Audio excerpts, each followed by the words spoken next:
Ayan, let's look to the Lord in prayer first. Now, Lord, thank you for a new day.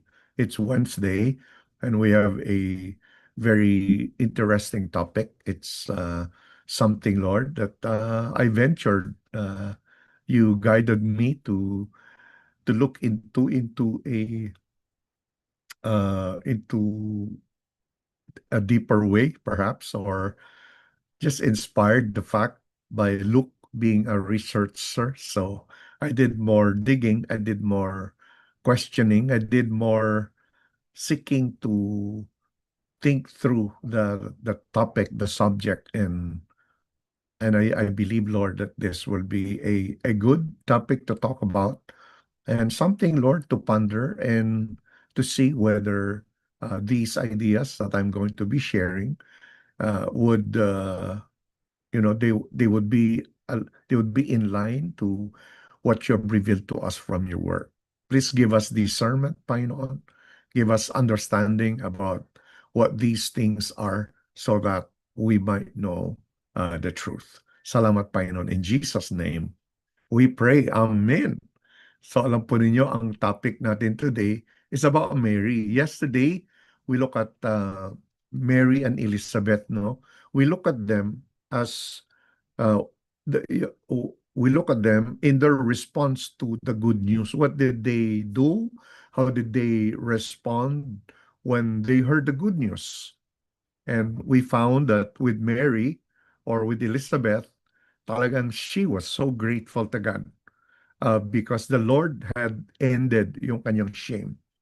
In that culture, to be childless was considered a shame for the woman. Parang they feel incomplete if you were a wife and you could not have children. There is a feeling na you are not blessed by God. I think yung classic example is would be Hannah of sa Book of Samuel, and of course Rachel as well. Si Rachel talagang si Raquel talagang pinipilit na niya si si Jacob na anakan mo ako, something like that. And God closed her womb, and therefore she did not feel good that she could not have children. With Mary, it's a different story dahil she was engaged. Of course, in that culture, they were already considered married. But before the sexual relationship, she became pregnant, and her response was, okay, if this is what you want, Lord, go do it. I am going to do whatever you call me to do. An amazing response from Mary. Kay Elizabeth, again, she was so grateful. And we also saw that see Elizabeth was active in you know, she was active in receiving the good news. She was not just passively saying, okay, okay, okay, but wow, she was really there talaga. So that was a good thing to look at these two women. And of course, compare mo that with Zechariah, wow, makita mo how different the response of Mary and Elizabeth were. Today, we're looking at a different topic. We're looking at Mary, the mother of Jesus. Wow. I hope that you're awake, and that uh, you, you can think with me, pray with me, By the way, good morning. Hi, Valaine. Good morning. Sister Susan. Good morning. Sir Ida, Ramil, and let's run. Okay, let's run the race. Good morning. Good morning, everyone, to you. Today, we're looking at Mary as the mother of Jesus. I think when it comes to Mary as the mother of Jesus, merong traditions. No? I think most of us look at Mary as the mother of Jesus more in a traditional way. That is, the emphasis is on the virgin conception. The emphasis often is on how young she was, and then also we talk about her faith and her willingness to accept the role to become the bearer of, the second person of the Trinity who is taking on human form, to take that, because uh, for her, that means something. There was a risk she was taking, and she was willing to take that. Okay, so that's what we hear of Mary most of the time.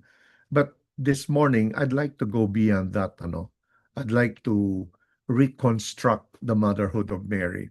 And how did I do it? Well, what I did po is, kasi the other day, when we were reading about Luke who research, parang, something got open in me. Parang my experience in research about asking questions, about trying to make sense, And then when I started to look at passages like Luke chapter 2, where Jesus is described as growing in the favor of God, no? And in wisdom, sabi ko, how did this happen?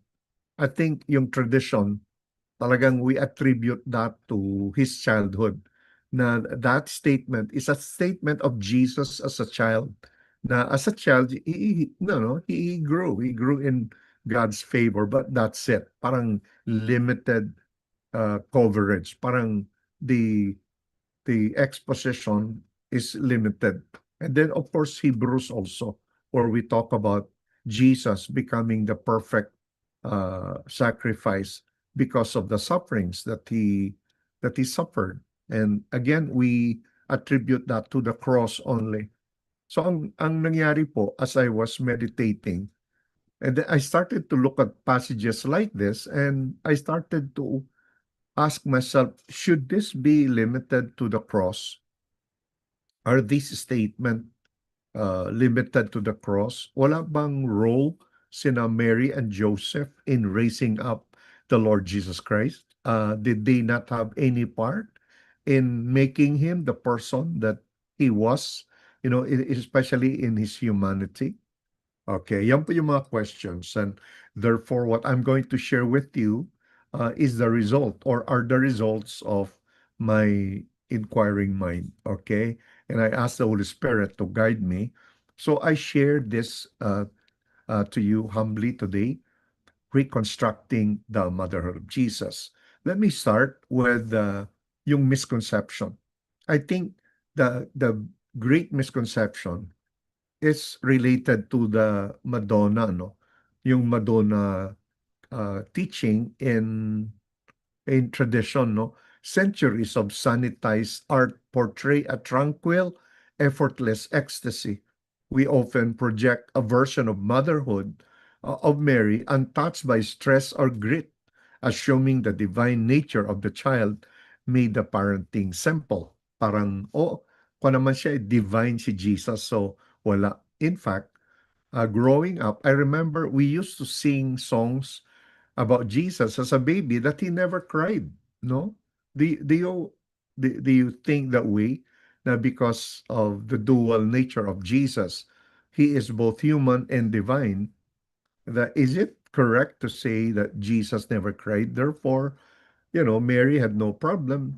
Mary and Joseph did not have to wake up at night, as many of us, those of us, kami po, may three children. So we understand that sometimes kids wake up in the middle of the night, they ask for food, or they pee, and, you have to change diapers and all of that. So sabi sa song, oh, Jesus never cried.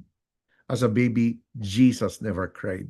But I think that kind of assumption uh, may not be true. And I think it is not true. I think Jesus grew up as a normal baby. As a normal baby, and you can fill up the lines. So ayan po, again, sanitized by art, the effortless myth, ignoring the messiness of life.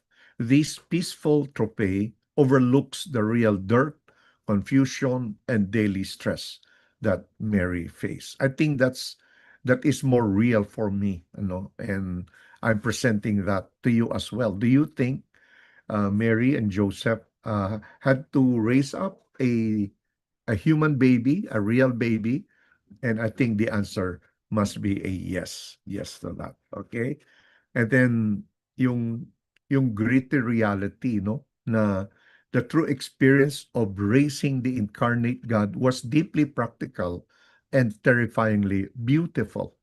So, how did that feel for Mary and Joseph? How did they treat their baby? I think they treat their baby with utmost care, respect, no, knowing that the child they carry in their arms is going to be is the child that carries them.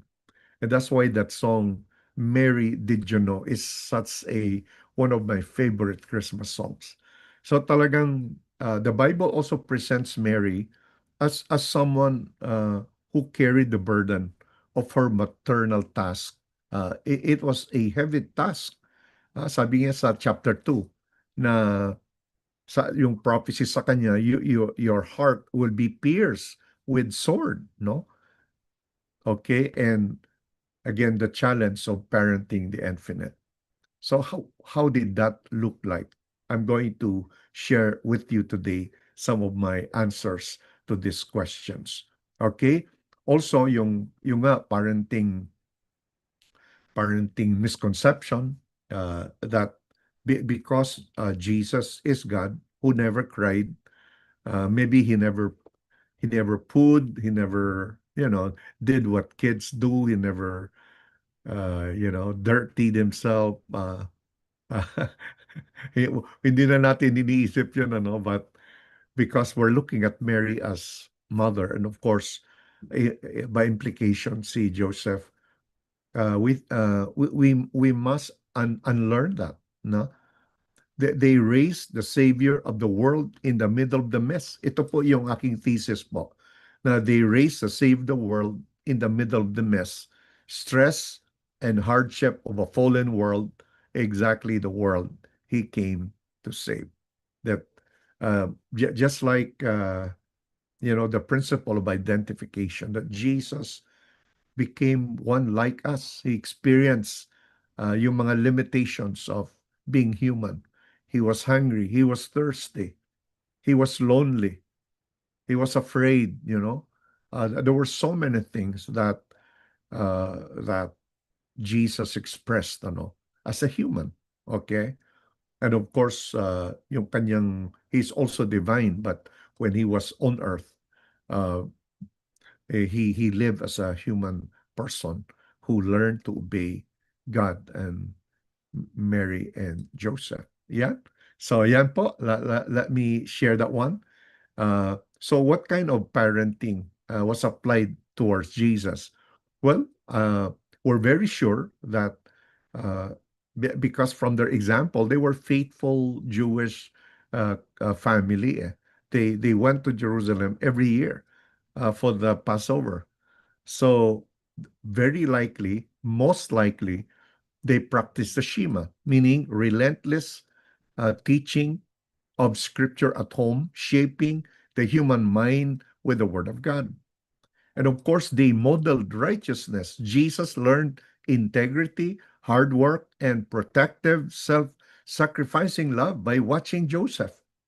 You remember Joseph? He learned about yung that Mary was pregnant before they were together, and he thought that Mary was unfaithful. So he wanted to divorce her, but to do it silently to protect the woman that he loved. But later on, the Holy Spirit or the angel told him, no, it's not she is not unfaithful. She's pregnant by God. So they modeled righteousness, they modeled faithfulness, and they engraved his calling. I I will not be surprised if Mary and Joseph they engrave the fact that he was the son of the Most High, that he has come to save the world, that he had a special calling from his father. That Joseph would tell him, I am your adopted earthly father, but you have a heavenly Father. You have a Father in heaven, just as He is also our Father, you know. Okay, so is that cool? This is beautiful, isn't it? Now let me add a few more. Okay, so what they did, raising the Word made flesh. Ito po yung one of the things that is so beautiful. He learned obedience from what he suffered. What I'm sharing po is that this is not just suffered from the cross, but the discipline of our children, you know, a lifetime of guided daily growth, not just the cross. Mary and Joseph actively immersed him in the obedience of Scripture. Know the Scripture and obey the Scripture. And indeed, a very profound task, teaching the Word of God to the Word made flesh and to the true Israel. And that explains why when Jesus was tempted by the devil, those sa Matthew chapter 4, in Luke chapter 4 and Mark chapter 1, that he responded. Every temptation was responded to by the scripture. Kaya yung Matthew 4:4, which is one of our most favorite verses. I mean, Jesus readily quotes it from Deuteronomy. No? Ang galing naman. Here's someone who thinks and lives by the scriptures. And we're assuming here, what we're saying, that yung kanyang growth in the Word of God did not come automatically, that he learned scripture. And where did he learn it? Well, he first learned it from his parents, from Mary and Joseph. You know, Mary, if you remember yung kanyang Magnificat, no, it is filled with great theology. Mary, as a young girl, you know, very likely a teenager, was very well versed in the theology of God. She had a very clear understanding of who Yahweh is, and she worships him. Wow. And will you be surprised if her son will also be like her? You remember, Mary said, Lord, whatever you wish, do it to your servant. Is that not reflected by Jesus? Father, is there any other way to go about my mission without the cross? If not, then your will be done. Talagang it is a mirror. He he mirrors Jesus. He mirrors also the faithfulness, the care, and love of Joseph over his life. So what we're saying here is na may influence talaga si Mary and Joseph over the life of Jesus. Okay? So sana po ma-enrich yung ating understanding of the parenting, no, that Jesus received. Okay? Also, the messy reality of the holy home. Na the Bible does not present the home where Jesus lived as a peaceful, walang walang ingay, uh, that everyone was just in unity, that they care, they love, they support each other. No, actually it was not, because when you read Mark chapter 3 verse 21, for example, when you read Luke chapter 2 verse 48, for example, kikita natin yung what we call reverberations of a messy home, which is the reality of every home. Sometimes we pretend that everything's perfect in our homes, but the reality is not. And what I'm presenting to you is even the very home where Jesus grew up is also messy. Okay? A beautifully messy, entirely human family reality. It is a home live in a broken world. A Kaya na-express ito doon sa parental panic. They were anxiously searching for Jesus. And there's deep friction. His own family misunderstood his mission. Mark chapter 3. His family were there, his brothers and his sisters, though natin nakikita that after Jesus, Mary and Joseph resumed or their normal marriage life, and they had other children. Okay, they had other children. So, and the other children grew up not uh, fully understanding that their brother is also the second person of the Trinity. So they thought he was out of his mind, you know, and they thought he has gone mad, and they wanted to stop him from uh, continuing. Okay, so there was a great misunderstanding. So even in John, ano, sinasabi niya, they were telling Jesus, ano, pupunta ka ba sa Jerusalem? You know, are you going to go? And Jesus said, no, no, no. Hindi, non-committal yung kanyang sagot, but he still went. Okay? So, but despite that, kikita mo yung despite the mess in their home, that home remained resilient.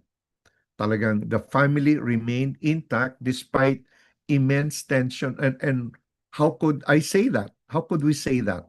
Kasi po, after Jesus died and came back to life, wow, James, one of his brothers, Jude, one of his brothers, they started to follow the Lord Jesus Christ. Meaning, yes, the misunderstanding was there, and yet when they saw the evidence, when they saw the sign, very likely they also saw Jesus in person, right?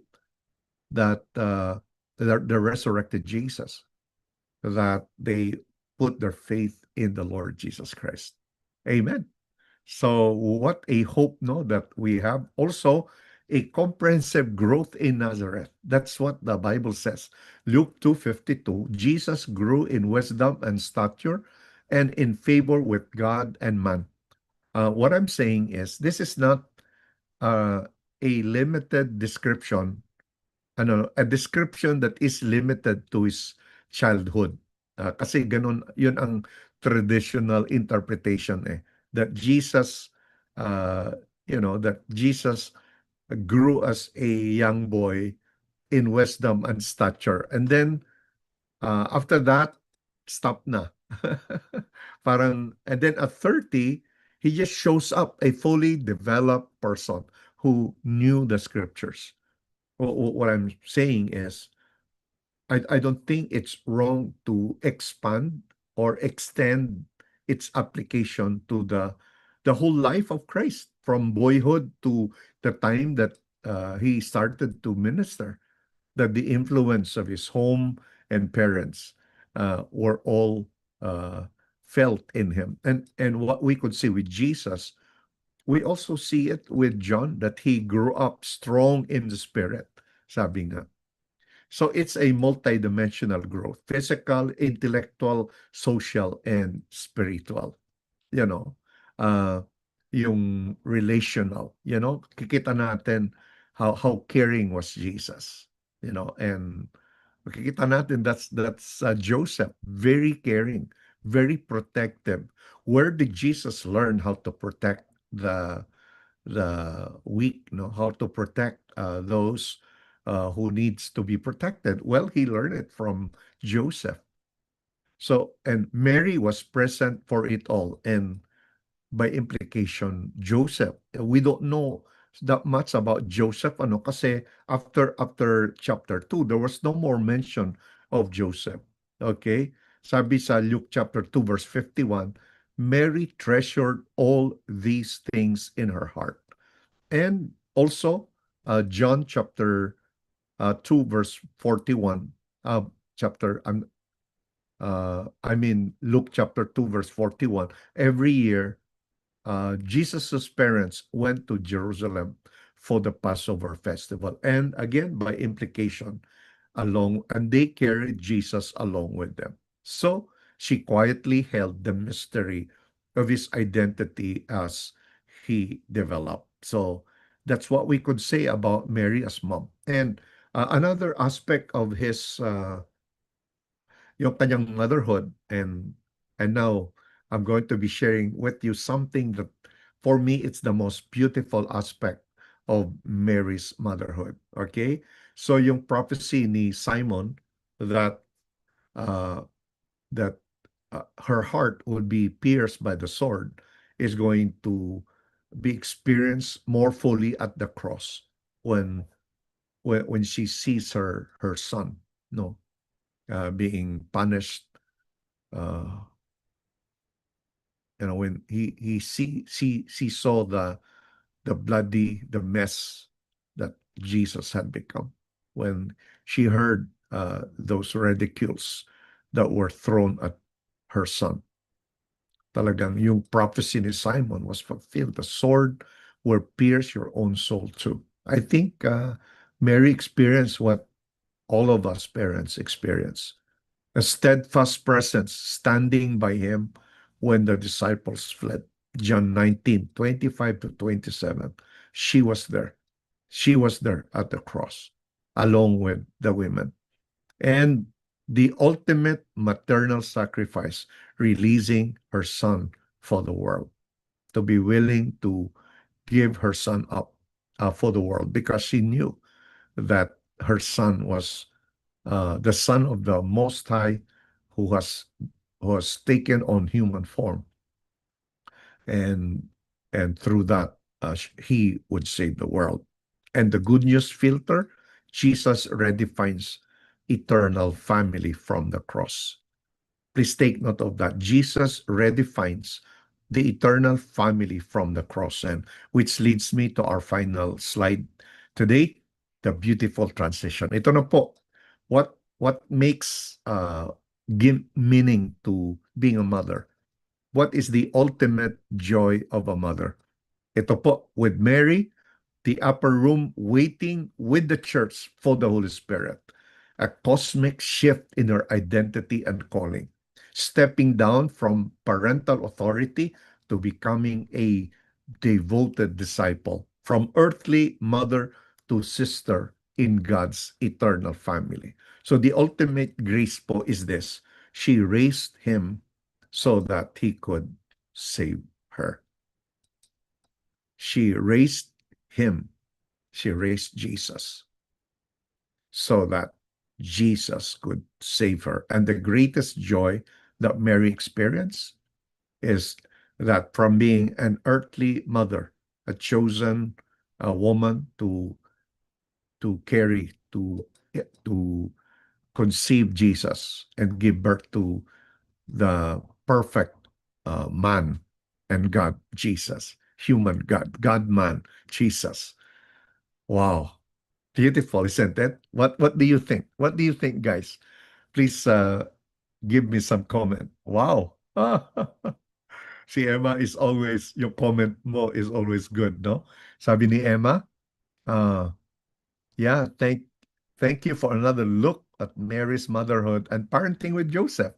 I think the reason we also don't extend beyond what the Bible says is the fact that focus too much on his divinity rather than understanding the human nature raised by human parents. That's right. And that's why today I'm presenting this idea, this thought. Please, everyone, pray about it. And because in my heart, the more I look at it, the more I see that this is something that most likely we have missed, and therefore it is a truth that we could recover. That the ultimate grace that Mary received is not that she would finally become God herself. Sadly po, the Roman Catholic Church has made this terrible blunder. And we thank God that they are making correctives na kinokorek po, because the greatest joy of Mary is that she played an important part in raising Jesus so that Jesus would eventually save her. Praise God. Thank you, Lord Jesus. Beautiful. Ayan, so mag-pray po tayo, mga loved ones. Yeah? Thank you, Lord Jesus. Oh, hallelujah. Okay. So, three essential truths from Mary's motherhood. Meron pala akong theology dito eh. Grace requires courageous surrender. Amen. Grace requires courageous surrender. Number two, discipleship supersedes biology. Okay? The salvation of the world was nurtured not in palaces, but through decades of quiet, stressful daily parenting in a working class home. God does his greatest work through our ordinary faithfulness. So yung Luke 2:51, one of my most favorite verses about Jesus. Then he went down to Nazareth with them and was obedient to them. Wow. Oh my, was obedient to them. What a beautiful description of Jesus. And thirdly, God uses hidden ordinary obedience. Okay? Ayan po, mag-pray po tayo. Okay, because it's already 6:32. Ayan po, four things to pray about for radical surrender. Okay? Yun po yung una nating ipag-pray, radical surrender, that we too would radically surrender ourselves to God, that we would be willing, no? That we would be willing to say yes to Christ when He calls us, whatever calling He makes, no? Pagka tayo ay tinawag ng Panginoon, that we will do what God calls us to do, no? Kasi yun ang tawag ni Lord eh. So why not? Why don't we obey Him? Okay, so thank you, Lord, for radical obedience, surrender, for humility in discipleship, for faithfulness in the ordinary. You know, yung mga parents, don't think na useless yung mga efforts natin, ano, because your efforts are not useless. Okay, and the blessings of mom for who they are, what they do, and who they are becoming. And dito po, let's remember the greatest joy of Mary was that she would become a follower of Christ. At ganun din po, lahat ng mga moms, do not find your joy in having children. You know, your greatest joy is in becoming a child of God, that you become a part of God's family. Okay?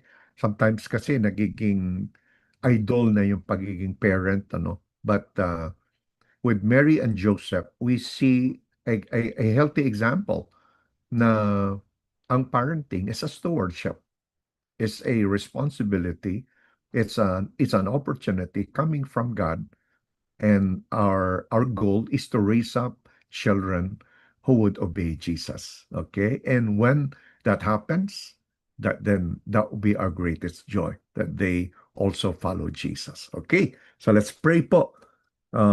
Lord, give us the courage of Mary when your will is confusing, difficult, or socially costly. Help us, help us, Lord, so that our immediate response to be, I am the Lord's servant. Let it be done unto me. Help us, Lord, to really and truly follow you. Lord, we also pray for humility in discipleship. Father, help us to release our grip on our earthly titles, control, and authority. Teach us, Lord, how to transition from trying to manage our lives to humbly following your Son, just as Mary did at the cross. And Lord, we also pray for faithfulness in the ordinary.